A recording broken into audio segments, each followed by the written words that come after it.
Jesus estava aqui, na casa do sumo sacerdote, sendo interrogado, esbofeteado, maltratado, e lá no pátio, a poucos metros, havia uma fogueira, e Pedro acabara de negá-lo 3 vezes. Lembra? E a terceira vez foi com praguejamento, praguejando Jesus. Quando o galo cantou, foi um sinal, foi uma senha para Pedro. Jesus, de onde estava, volta o olhar para Pedro. E o olhar de Jesus cruzou com o olhar de Pedro. Já viu que os olhos falam? E como falam? Falam coisas boas e falam coisas más. Olhos transmite virtude e transmite maldição. Um endemoniado não olha para um homem, uma mulher, um líder da igreja cheio do Espírito Santo. Não olha. Ele vira o globo ocular. Fica tudo branco, mas não encara. Porque dos olhos sai virtude. Então, quando Pedro nega pela terceira vez, Jesus olha e encontra com o olhar de Pedro.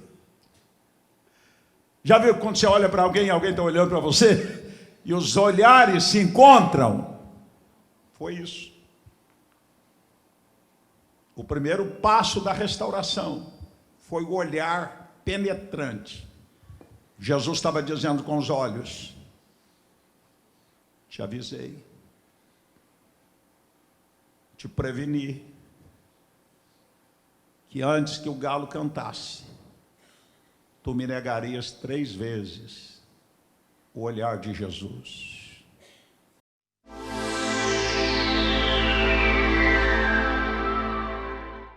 Um choro com amargura, um choro de arrependimento. O que é que eu fiz? O que é que eu aprontei? Ele me avisou, ele me advertiu, eu jurei que iria com ele até a morte, e eu neguei 3 vezes. Começou o processo do arrependimento, coração quebrantou.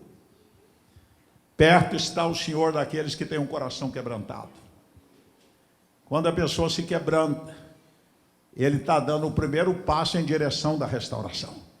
A ficha caiu. Ele estava fora de si. Estava louco, maluco.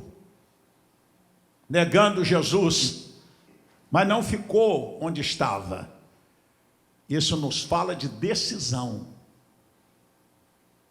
Caia a tua ficha, saia de onde você encontra. Se não geograficamente, espiritualmente, moralmente, espiritualmente, tome atitude. Ele diz: eu não posso continuar como eu estou. Eu vou consagrar mais, eu vou orar mais, eu vou trabalhar mais. Eu vou ser um homem, uma mulher mais obediente, mais submisso.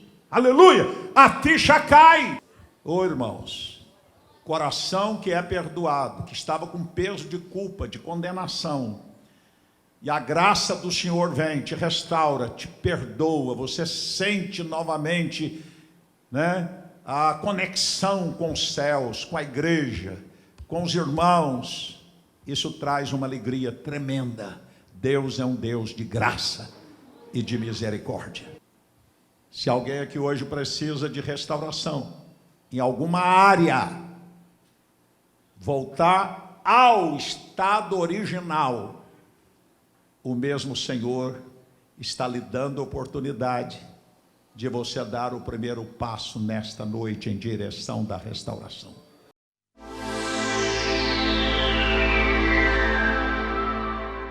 Pedro viu e observou, mesmo de longe, quando o corpo de Jesus foi tirado da cruz. José de Arimateia conseguiu a permissão de Pilatos, desceu o corpo da cruz, Pedro viu aquilo, envolveu o corpo morto nos lençóis, fizeram todo o procedimento para o sepultamento. Pedro viu quando carregaram o corpo morto, ferido, dilacerado, pés e mãos traspassados. Pedro viu. Colocaram dentro da sepultura. Pedro viu quando rolaram a pedra e fecharam a entrada do sepulcro. E todos saíram, sentindo muito tristes, derrotados, naquela tarde de sexta-feira. Mas, glória a Deus, porque Jesus não permaneceu morto. Se Cristo não tivesse ressuscitado, diz o apóstolo Paulo, em vão seria a nossa fé. E não teríamos esperança, porque nada vale um Salvador morto. A mensagem da igreja primitiva era cristocêntrica. Pregava só sobre morte, sepultamento, ressurreição e ascensão do Senhor Jesus. Glória a Deus! Que no domingo de madrugada, Pedro e João foram correndo, né? Outro dia eu falei com isso com os pastores. E quando Pedro entra no sepulcro, o sepulcro estava vazio. E lá estava um anjo. E o anjo disse assim: por que procurais o vivente dentre os mortos? Ele não está aqui. Ele vai adiante de vós para a Galileia, como vos disse.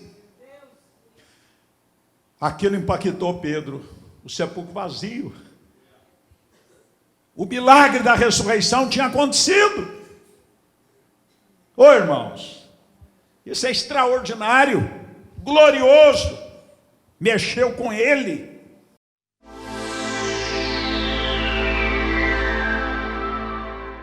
Jesus manda um recado para Pedro. Irmãos, isso aqui é tão extraordinário. Isso é uma reciclagem que a gente está fazendo aqui, viu? Muita gente conhece de cor e salteado todos esses processos, talvez não organizado como está aqui. Este ajuda na compreensão. Mas veja o recado que Jesus vai mandar para Pedro, já ressuscitado.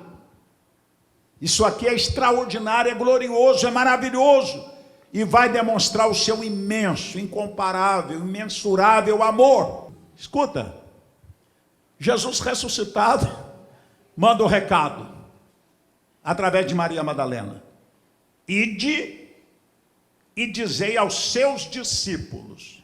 Generalizou. E ele cita o nome apenas de Pedro. Ide e dizei aos seus discípulos, vírgula, e a Pedro. Mas Pedro não tinha negado ele 3 vezes. O Pedrão não tinha aprontado.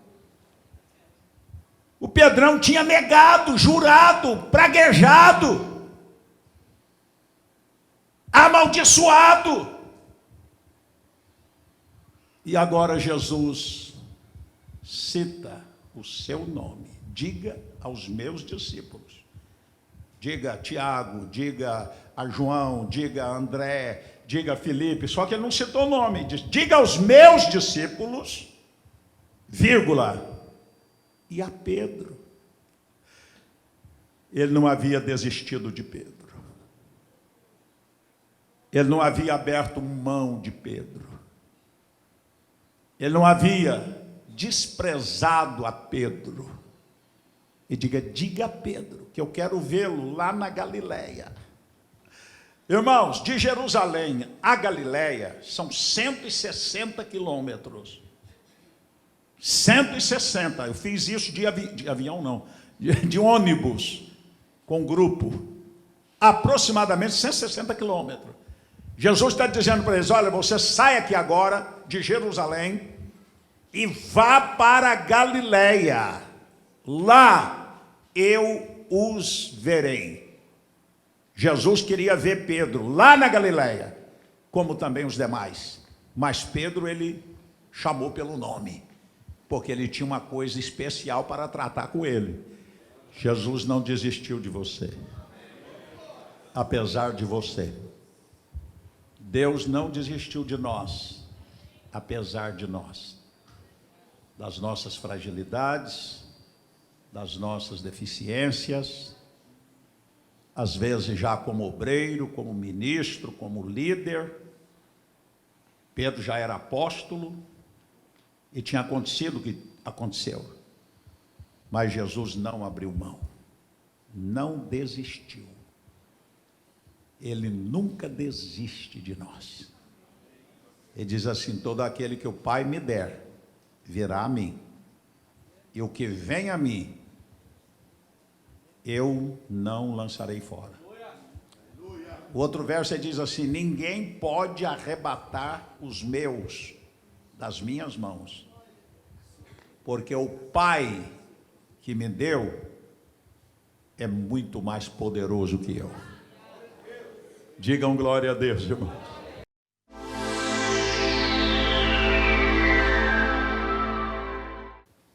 Olha para cá. Eles chegam na Galileia, estão na praia do mar da Galileia, e de repente, o Senhor Jesus, ressurreto, aparece ali na praia. E ele não estava mais limitado no corpo humano que veio do ventre de Maria. Ele agora tinha um corpo glorificado, um corpo espiritual, igualzinho àquele que nós vamos ter depois da ressurreição ou depois do arrebatamento.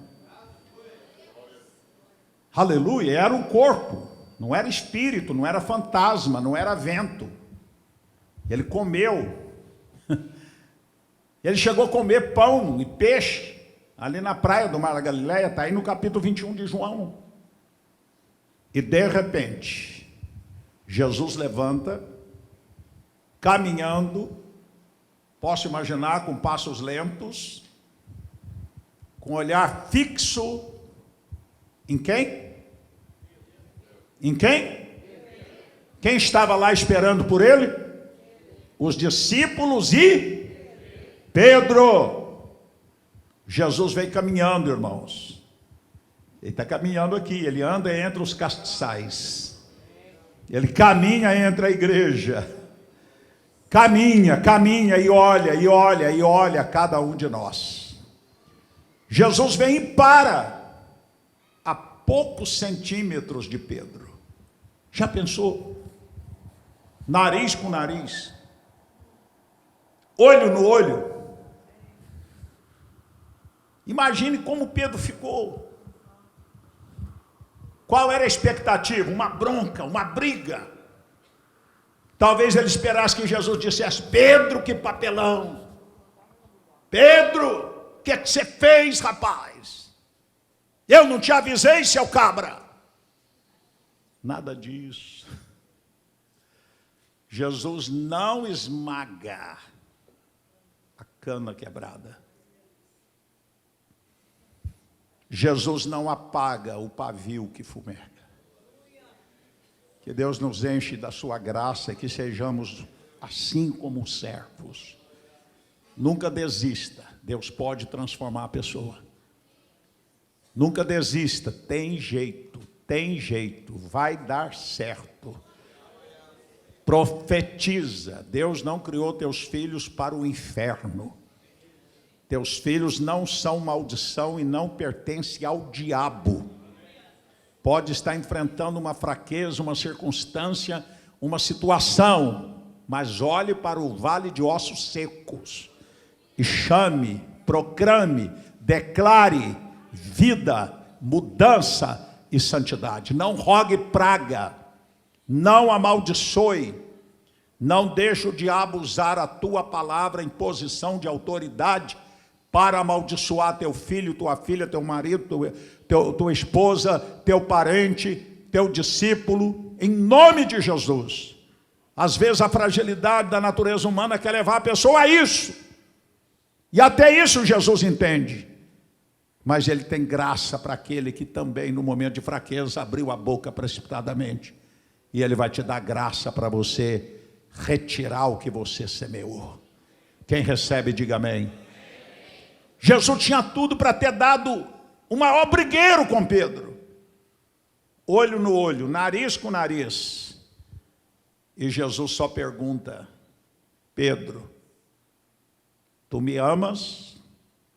E esse amas aí em São João 21, aparece o ágape. Os irmãos sabem que existem 3 tipos de amor. Em português tudo é amor, a pessoa entende como uma coisa só.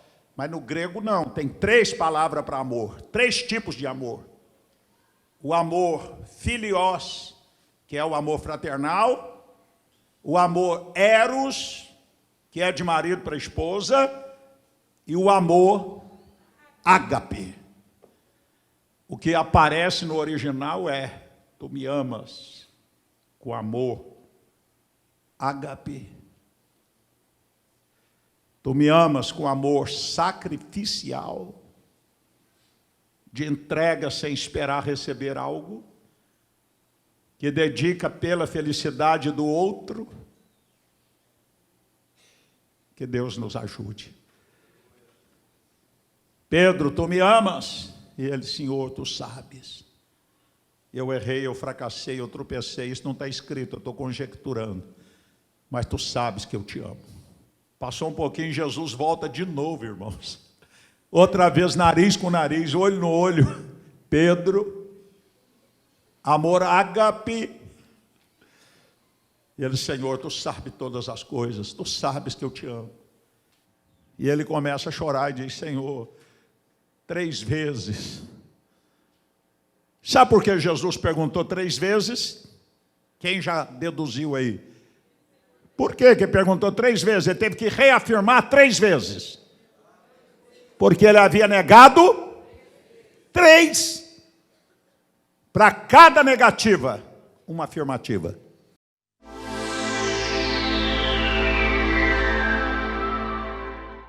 Depois da profissão 3 vezes, Jesus então faz um outro chamado para Pedro: comissionamento.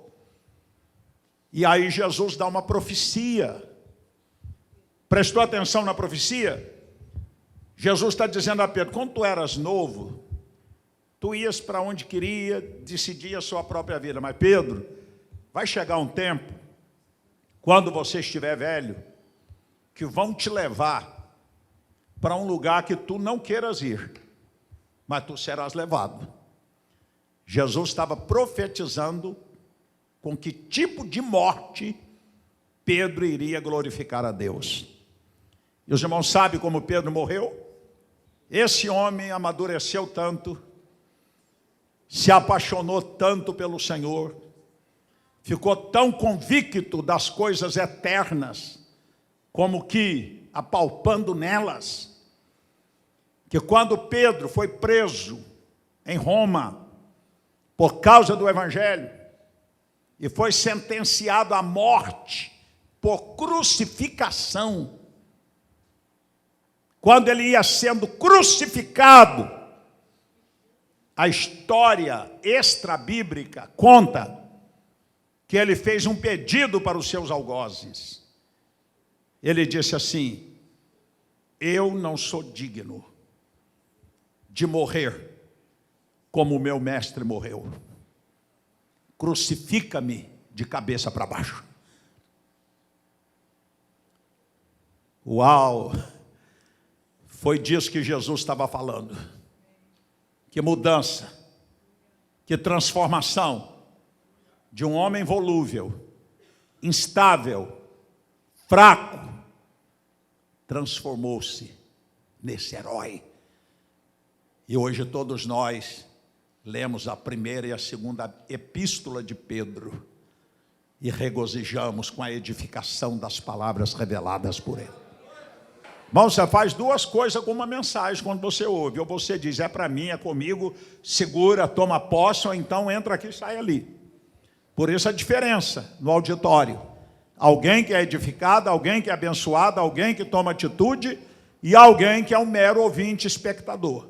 Receba, se é o teu caso, e diz, se restaurou Pedro, vai restaurar a mim também. Se teve outra chance para Pedro, tem para mim também.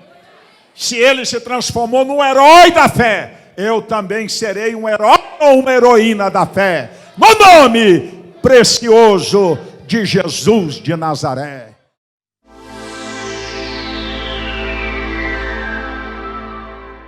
É o outro Pedro.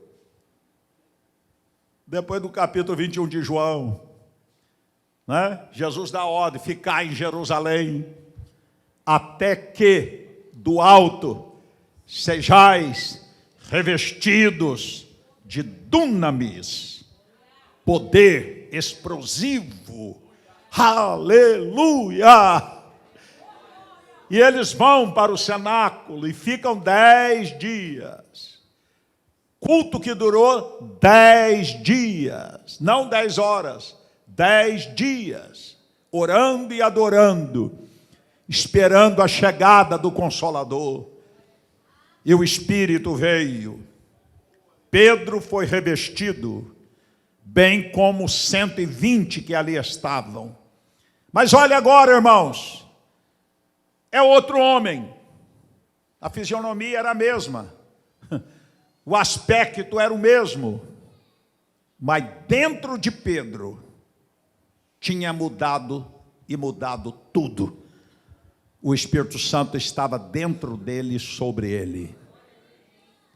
Por isso Pedro, ladeado pelos 11, posição de liderança, ele assumiu. Botou os 11 para trás e tomou a dianteira. O Espírito Santo dá ousadia, coragem, viu? Abre essa tua boca. Quem é cheio do Espírito não tem jeito de ficar calado. Não estou falando só de glórias e aleluias dentro da igreja, não. Estou dizendo que todos que são cheios do Espírito pregam o Evangelho. Não tem jeito de uma pessoa ser cheia do Espírito e não ser uma testemunha de Jesus. Não tem jeito, não combina. Se uma pessoa está cheia do Espírito, ele vai ter prazer de evangelizar, de visitar, de dar a mão, de consolar, de libertar endemoniado, de botar a mão no doente, ele ser curado. O medo vai embora. Não estou pronto, não estou preparado. Quem não está pronto o quê, irmãos? Eu não estou pronto para dirigir uma célula, isso é mentira. Você está pronto. Eu não estou pronto para ganhar alma. Claro que está. Eu não era nem batizado nas águas, vocês conhecem o meu testemunho. E eu expulsava demônio, botava a mão no doente, ele era curado. Ganhava alma, não era nem batizado nas águas e nem com o Espírito Santo ainda. Mas eu cria. E Deus viu a minha sinceridade e cooperava comigo. A samaritana era batizada nas águas? E ela levou uma cidade inteira. O ex-gadareno era batizado? Fez CCE? Fez ou não? Teve tempo disso? Jesus disse, vai e anuncia para os seus quão grandes coisas o Senhor te fez. A simplicidade do Evangelho é, eu era assim. Jesus entrou na minha vida, agora eu sou assim. Se Ele fez em mim, Ele faz em ti. Os teólogos é que complicam, mas a testemunha eficaz gera transformação na vida dos outros. Pedro, cheio, abriu a boca e pregou a primeira mensagem. E quando ele pregava, a minha Bíblia diz assim, e compungiram-se em seus corações. Sabe o que é compungir? É como receber uma ferroada de um aguilhão, ferrão de tocar boi, no mais profundo da alma. Sabe aquele golpe no emocional que desmonta a pessoa? compungiam-se no coração, foram alfinetados profundamente, no mais íntimo. Foi obra do Espírito. Entraram em pânico e perguntaram: o que faremos? E Pedro diz: arrependei-vos, crede no Evangelho e seja batizado em nome do Senhor Jesus.